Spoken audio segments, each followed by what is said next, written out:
Hello, আসসালামু আলাইকুম guys. আশা করি সবাই আল্লাহর রহমতে ভালো আছে। আমার মাত্র জব শেষ হইলো, প্রায় এখন 12:30 বাজে রাতের। তো বাসায় যাব, তো চিন্তা করলাম একটা ভিডিও বানাই, যেহেতু কালকে অনেক কমেন্ট পাইছিলাম আমি ইউটিউবে নতুন ভিডিওতে যে ভাই মাস্টার্সে কত খরচ হবে এই সম্পর্কে একটা ভিডিও বানান, তাহলে আমরা জানতে পারবো। তো এটা নিয়ে আজকের ভিডিও। তো আমি বলবো যে মাস্টার্সে আপনাদের কত লাখ টাকা বাজেট রাখা উচিত আর কী কী করা উচিত। আজকের ভিডিও লং করবো না, সংক্ষিপ্ত শেষ করে দেবো, যেহেতু অনেক রাত হয়ে গেছে, আমার বাসা যাইতে হবে। তো যারা নেক্সট ইনটেকগুলোতে আসবেন, যেমন আপনার সেপ্টেম্বর আছে, তারপর হচ্ছে আগস্টে কয়েকটা ইউনিভার্সিটি ইনটেক আছে, নভেম্বর ইনটেক আছে, তারপর হচ্ছে যে আপনার ফেব্রুয়ারি ইনটেক আছে, জুলাই ইনটেক আছে। সবচেয়ে বড় ইনটেক হচ্ছে যে ফেব্রুয়ারি ইনটেক, জুলাই ইনটেক। এখন অনেকে আমাকে এটাও প্রশ্ন করছেন যে নেক্সট ইনটেক যদি নভেম্বরে আসা হয় অথবা আগস্টে সেপ্টেম্বরে আসা হয় তাহলে কী বেনিফিট, অথবা ফেব্রুয়ারি অথবা জুলাই ইনটেক আসলে কী বেনিফিট। মাস্টার্সের কয়েকটা ভাই আমাকে প্রশ্ন করছেন। তো দেখেন, আপনি যদি সেপ্টেম্বরে অথবা আগস্টে অথবা নভেম্বর ইনটেকে আসেন, সেক্ষেত্রে কোনো বেনিফিট নেই, কারণ আপনাকে ক্লাস করতে হবে। ক্লাসের শেষে আপনি কোনো ভেকেশন পাবেন না। অথবা আপনি যদি জুলাই ইনটেকে আসেন, সেক্ষেত্রে হচ্ছে দেখা গেছে যে আপনি নেক্সট সামার ভেকেশন যেটা, সেটা আপনি পাবেন।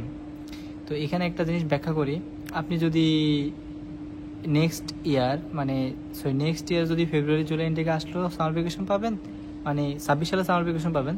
আর আপনি যদি 25 সালের নভেম্বরে অথবা সেপ্টেম্বরে আসেন অথবা আগস্টে আসেন, তাও আপনি সাব ভেকেশন পাবেন। তবে এখানে মজার বিষয় সেটা হচ্ছে যে আপনি যদি সেপ্টেম্বর, আগস্ট অথবা নভেম্বর ইনটেকে আসেন, সেক্ষেত্রে হচ্ছে দেখা গেছে যে আপনার যদি বিষয় হয়ে যায় তাহলে আপনার লাখ ভালো। এখন আপনি যদি আগে না এসে যদি পর আসার চিন্তা ভাবনা করেন, যদি তখন যদি বিষয় টিসিও কমে যায়, অথবা দেখা গেছে অস্ট্রেলিয়া সরকার যদি স্টুডেন্ট নেওয়া কমিয়ে দেয়, অথবা যদি তারা ক্যাব বসায় দেয়, যা স্টুডেন্ট নেওয়া অফ করে দেয়, তখন কী করবে? তখন মালাও যাবে, চালাও যাবে। সো ভেকেশনটা আপনি হয়তো দেখা গেছে 25 সালে যে ভেকেশন সেটা আপনি পাবেন না, বাট 26 সালে ভেকেশনটা আপনি পাবেন। সো অনেকে অনেক কনফিউজ থাকে যে আসলে কি ফেব্রুয়ারি ইনটেক আসবে নাকি জুলাই ইনটেক আসবে। তবে হ্যাঁ, আপনার সুবিধা আছে আবার অসুবিধা আছে। ধরেন আপনি ফেব্রুয়ারি জুলাই ইনটেক আসলেই দেখা গেছে একটু বেশি ভালো থাকে, কারণ বড় ইনটেক তো সবগুলো সাবজেক্ট আপনি পাবেন, যে সাবজেক্ট আপনি পড়তে চাচ্ছেন ওই সাবজেক্টগুলো আপনি পাবেন।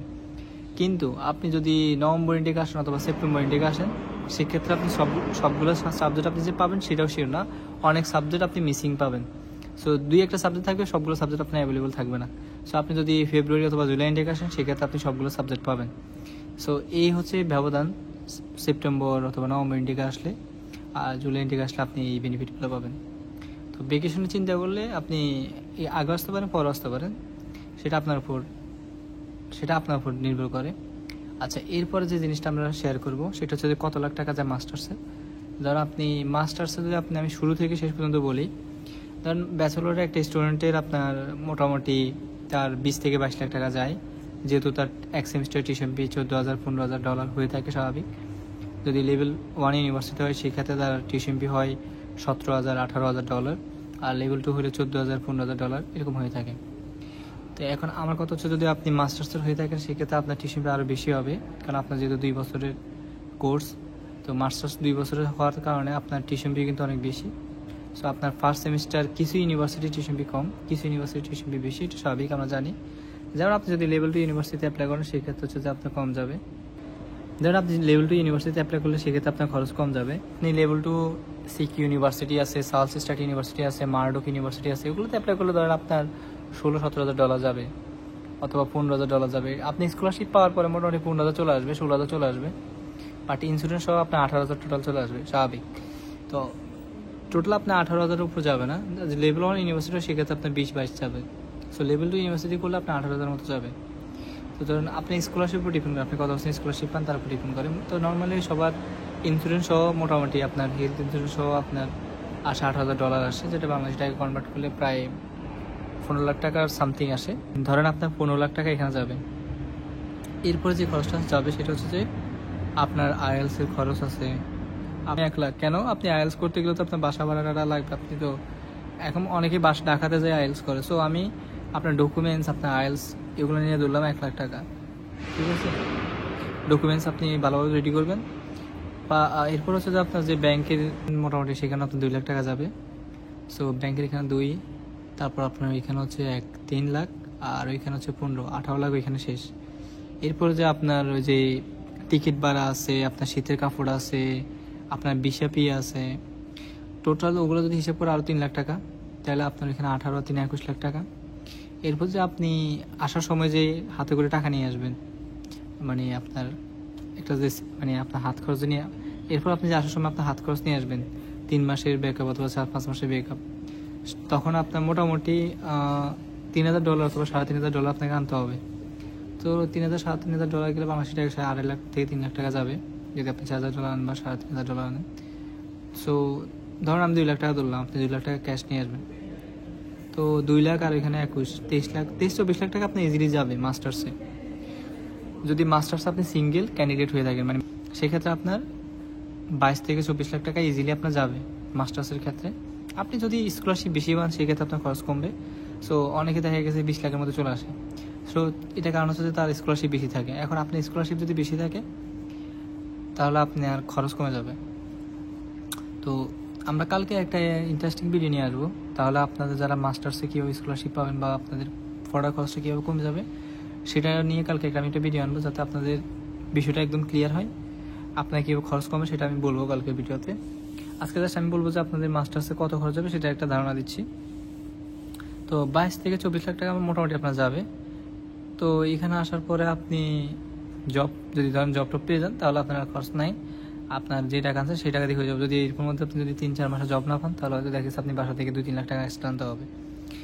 তো এই অনেকে আনে বেশিরভাগ স্টুডেন্ট হচ্ছে যে আপনার আনা লাগে না, কারণ হচ্ছে এখানে এসে জব পেয়ে যায় উপর করে। সো আপনার যে জিনিসটা বলবো সেটা হচ্ছে আপনার মাস্টার্স আপনি যদি সিঙ্গেল ক্যান্ডিডেট হয়ে থাকেন সেক্ষেত্রে আপনার 22-24 লাখ টাকা ইজিলি আপনার যাবে। আর আপনি যদি স্পাউস আসেন সেক্ষেত্রে আপনার খরচটা ডাবল হয়ে যাবে, লাইক আপনার খরচ 30-35 লাখ টাকা ইজিলি যাবে মাস্টার্সে স্পাউসে আসলে। আপনি বাচ্চা সহ আসলে তারা আরও বেশি যাবে, আর শুধু বউ নিয়ে আসলে তখন আপনার 30-35 লাখ টাকা এমনি যাবে। তবে এখানে আপনার লাভ আছে, আপনি বউ নিয়ে আসলে দুজনে জব করলে তখন আপনার টিউশন ফি থেকে শুরু করে সব আপনি ইজিলি ম্যানেজ করতে পারবেন। সো যারা হচ্ছে নেক্সট ইন্টারভিউগুলোতে আসবেন অবশ্যই ভালো করে ওইরকম প্রিপারেশন নিয়ে আসবেন, আইএলস ভালো করে দেন, ডকুমেন্টস ভালো করে রেডি করেন। আর ইনটেক নিয়ে চিন্তা করার দরকার নাই যে ইনটেক আসলে ওইটা হবে, সেই ইনটেক আসলে সেটা হবে। সুযোগ থাকলে চলে আসেন, মেন্টালিটি নিয়ে আসেন যে এখানে আসলে আপনি অনেক হার্ডওয়ার্ক করতে পারবেন। কারণ এখানে আপনি দেশে থেকে যদি চিন্তা করেন যে না অস্ট্রেলিয়া যাইলে আমি সব কিছু করতে পারবো, তাহলে এটা বোকামি।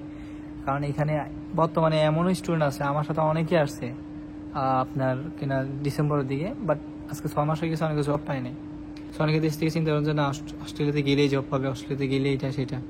আসলে সব কিছু আমরা দূর থেকে যতটা ভাবি ইজি, আসলে এতটা ইজি না, আবার এতটা কঠিন না। বাট আপনি যদি স্ট্রাগল করতে পারেন, আপনার যদি ওইরকম ডেডিকেশন থাকে তাহলে আপনার জন্য ইজি হবে। সো দেখেন আপনি বাংলাদেশ থেকে বলবেন যদি হ্যাঁ আমি পারবো, সেই করবো, এগুলো আমাদের ইজি, কিন্তু বাস্তবতা অনেক কঠিন। এখানে অনেকেই বাংলাদেশ থেকে মানে বাংলাদেশে বসে বলে যে না দূর আমি কঠিন পরিশ্রম করতে পারবো, আমার দ্বারা সব হবে, আমি করতে পারবো, কিন্তু এখানে এসে দেখা গেছে হাঁপায়ে যায়।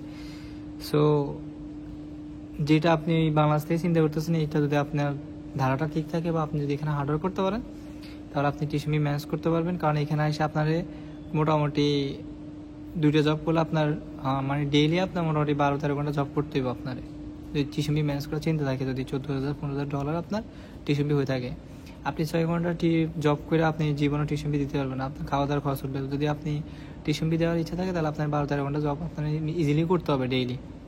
সো এবার আপনি কীভাবে করুন সেটা আপনার ব্যক্তিগত বিষয়। উইকলি আপনার মোটামুটি 48 ঘন্টা বা 50 ঘন্টা আপনার মাস্ট করতে হবে যদি আপনি টিউশন ফি ম্যানেজ করতে চান। এখন আপনি যদি শুধু একটা জব করে যদি টিউশন ফি ম্যানেজ করার কথা চিন্তা করেন তাহলে এটা বোকামি হবে, আপনি জীবনে ম্যানেজ করতে পারবেন, সেটা ব্যাচেলর কিংবা মাস্টার্স।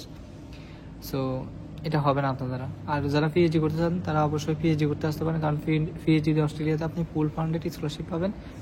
সেক্ষেত্রে আপনার প্যারা থাকবে না, যেহেতু আপনি যদি ফুল স্কলারশিপ নিয়ে অস্ট্রেলিয়া আসতে পারেন আপনার লাইফটা একদম সুন্দর হবে যদি আপনি পিএইচডিতে ফুল স্কলারশিপ নিয়ে আসতে পারেন। সো বাংলাদেশে অনেক স্টুডেন্ট আছে, অনেক মেধাবী স্টুডেন্ট আছে যারা হচ্ছে পিএইচডি করার জন্য বিভিন্ন দেশে যায়, like America, Australia, Canada. So যারা হচ্ছে অস্ট্রেলিয়া আসার প্রতি আগ্রহ আছে পিএইচডি করার জন্য তারা আসতে পারেন, এই সুযোগটা মিস করা যাবে না, কাজে লাগান। তো আজকে বলতে অনেক কথা বলে ফেলছি, আর ভিডিও লং করবো না। তো সবাই ভালো থাকেন, দেখা হবে নেক্সট কোনো ভিডিওতে। আর অবশ্যই ইউটিউব চ্যানেলটা সাবস্ক্রাইব করবেন, পেজটা ফলো দিয়ে রাখবেন। আর কোনো কিছু যদি জানার থাকে অবশ্যই কমেন্ট করবেন, অথবা পেজে নক দিবেন, অথবা ইনস্টাগ্রামে নক দিবেন। তো সবাই ভালো থাকেন, আজকে এই পর্যন্ত। আল্লাহ হাফেজ, আসসালামু আলাইকুম।